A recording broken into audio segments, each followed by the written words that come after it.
Hello students, welcome to my video. कैसे हो आप लोग? आज हम लोग एक नया टॉपिक पढ़ेंगे। टॉपिक है आपका assertion and reasoning question. Assertion और रीजनिंग क्वेश्चंस कैसे सॉल्व करे जाते हैं, सबसे पहले तो आप ये समझ लीजिए, क्योंकि कुछ बच्चे ऐसे हैं जो यही नहीं समझ पाते जो ऑप्शंस होते हैं इनका मतलब क्या है।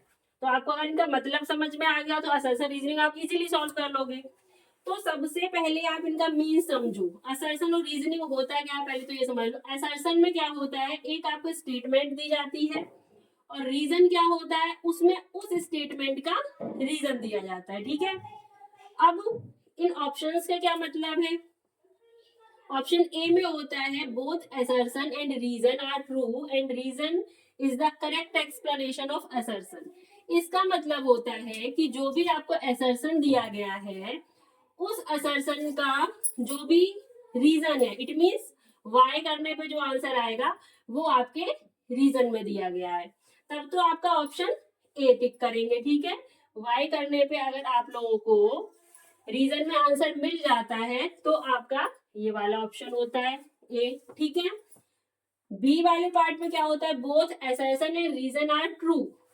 असर्शन अपनी जगह पे सही है और रीजन जो है वो भी सही है, but reason R is not the correct explanation of assertion. लेकिन जो ये आर दिया गया है, रीजन दिया गया है, वो इसको एक्सप्लेन नहीं कर रहा है, जो हमने असर्शन दिया उसको एक्सप्लेन नहीं करता है। ठीक है। तो यहाँ पे वाई करने पे इस वाले सेक्शन में इसका आंसर नहीं मिलेगा, तो आपका ऑप्शन नंबर बी आएगा। सी और डी तो इजी है। सी में क्या होता है, असर्शन ए इज ट्रू। जो भी असर्शन दिया जाता है वो अगर सच मतलब ट्रू है आपका, तब तो ऑप्शन सी करेंगे और रीजन आर फॉल्स है। ठीक है। डी वाले में असर्शन ए इज फॉल्स, इसमें असर्शन जो दिया जाता है वो ही फॉल्स दिया जाता है और रीजन ट्रू दिया जाता है। ठीक है।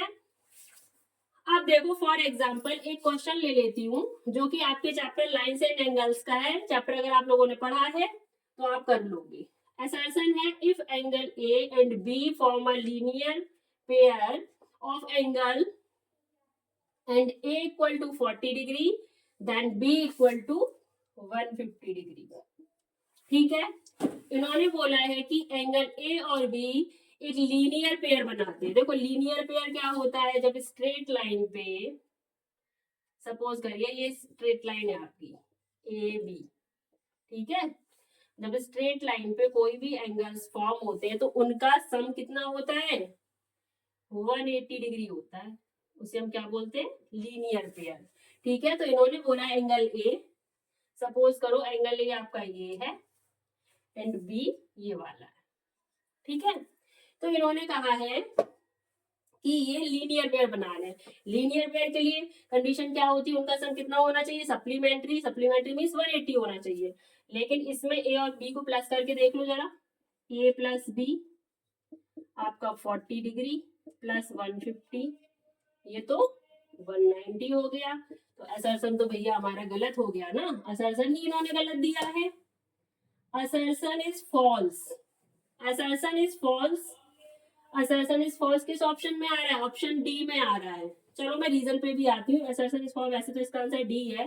अब देखो reason, sum of linear pair of angles is always 180। Reason है, रीजन क्या है, ये क्यों फॉल्स हो गया, रीजन है आपका, इन्होंने एक्सप्लेन किया है कि जो लीनियर पेयर होता है एंगल्स का उनका सम हमेशा 180 होता है। तो रीजन तो भैया बिल्कुल करेक्ट है। तो reason is true but assertion is false. तो ऑप्शन नंबर डी आएगा इसमें। इसका आंसर क्या हो गया आपका, ऑप्शन नंबर डी। क्लियर?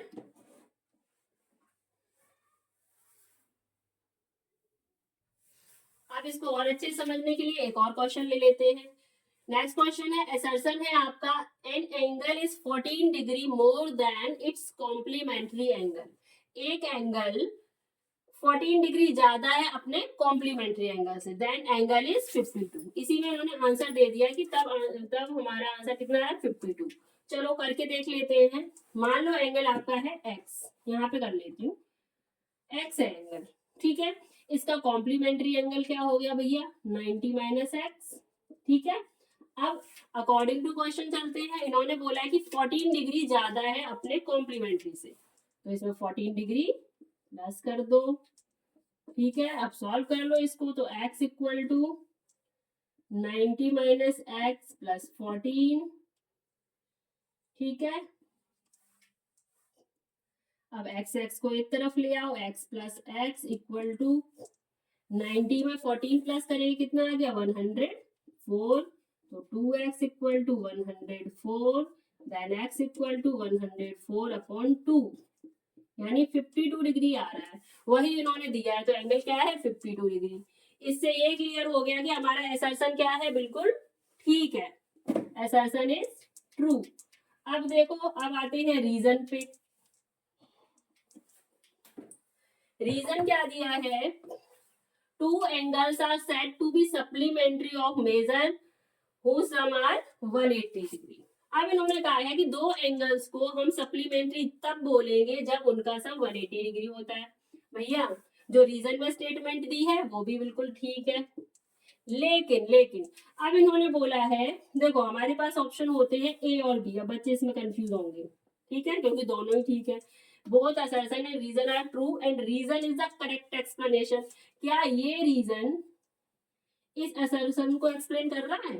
भाई इसको तो, हालांकि ये ठीक है बट इसको एक्सप्लेन थोड़ी कर रहा है, इसको तो हमने निकाल लिया ना कॉम्प्लीमेंट्री वाले से, बट इन्होंने इसमें किसको दिया है, सप्लीमेंट्री को दिया है।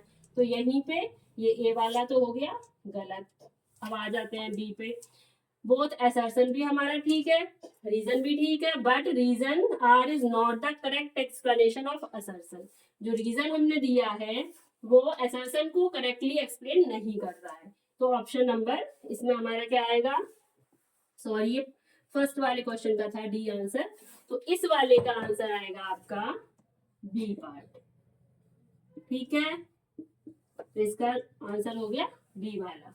Both assertion and reason are true but reason R is not the correct explanation of assertion, ठीक है। अब एक और क्वेश्चन लेते हैं। इसका नेक्स्ट क्वेश्चन है, असर्शन है if two interior angles on the same side of transversal intersecting two parallel lines in the ratio of 5:4 then the greater of two angle is 100 degree, ठीक है। असर्शन पे आते हैं, इन्होंने बोला है टू पैरेलल लाइन से ऐसे ले लो एल एंड एम, इस पे ट्रांसवर्सल लाइन है, ठीक है, ये मान लो ट्रांसवर्सल है।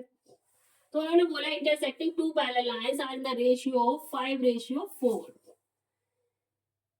ये और ये जो एंगल्स बन रहे हैं वो किस रेशियो में है, 5:4। यहाँ कांस्टेंट ले लेते हैं 5x 4x, ठीक है। अब आपको पता है कि जब same side of transversal line के एक ही साइड में अंदर की तरफ जो एंगल्स बनते हैं उन एंगल्स को हम क्या बोलते हैं, को इंटीरियर एंगल बोलते हैं। को इंटीरियर एंगल का सम कितना होता है 180 डिग्री होता है। तो सॉल्व कर लो भाई इसको, 5x plus 4x equal to 180, then 9x equal to 180 and x equal to 180 upon 9, 20 degree, ठीक है। इन्होंने बोला है ग्रेटर एंगल कितना आ रहा है आपका, यानी 5x कितना आ रहा है 100, तो 5 इंटू 20 कितना आ गया 100 ही हमारा भी आ रहा है।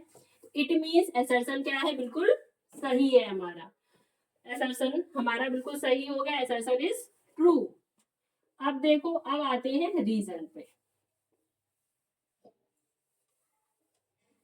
रीजन इन्होंने दिया है if a transversal intersect two parallel lines then the sum of interior angles on the same side of transversal is 180 degree.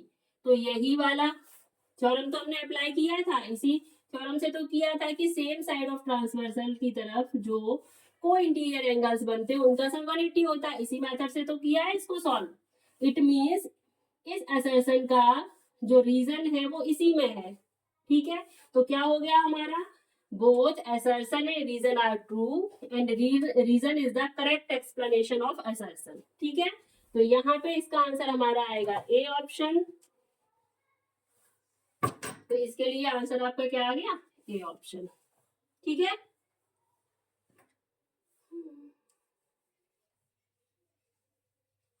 आप लोगों को मैंने 2-3 क्वेश्चन करवा दिए हैं, आई होप आप लोगों को असर्शन और रीजनिंग आप क्लियर हो गए होंगे। तो चैप्टर वाइज आप लोगों को असर्शन रीजनिंग भी मैं बनाऊंगी और उसके वीडियो अपलोड करती रहूंगी। Okay bye, thank you.